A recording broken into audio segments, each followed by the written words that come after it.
Church, the African Apostolic Church, mwana wa mtumwa wa China ya mcheshi, ni Bishop Edward Ngonishi.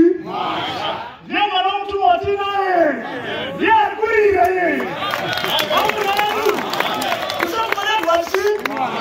Ndiye wa China yeye. Asinotuka yeye mwana wa mtumwa. Asinawo yeye. Asinawo satadi. Bishop Eke mwashaka buda tirimo akabuda panza akasiya tirimo. Yeye ndo matiri. Sinomutuka yeye. Yeye kwara ari kutozvani. Asimuno African Apostolic Church. Watina yazo ndishobani. Ngonetu watimwasha. Nokuti hanzi kuna mata kunotapira kana kuhama kuri. Kana ukasoma kuri kunogona kudi. Kukuvava kana kurwadza. Nokuti matogona muzvitara zvinogona kukubata. Asi ndozvisi. Tichinda muna mwana zvaAfrica. Akatumwa ndi mwana zvaAfrica. Vana vakavana kutumwa. Asi varipo ndotoni. No church here. The African Apostolic Church. Church yekwamwazha. China Bishop Mwanadzi. Utungamiri hwedu hwebhodi wotosvika nepari. Uchida kunani?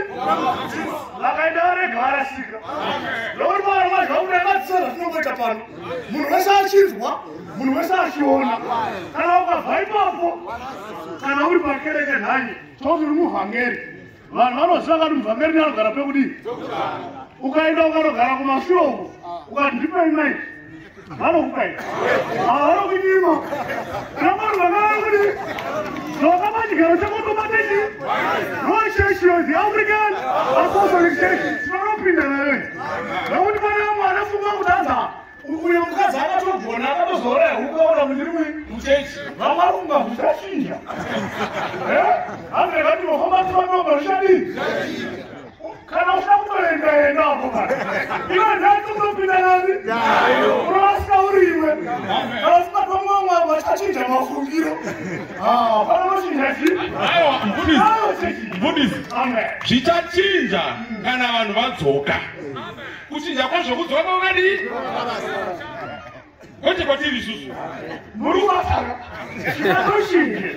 Ndizvo zvakabuda basa adzoke kwai. Kuti unoona nani?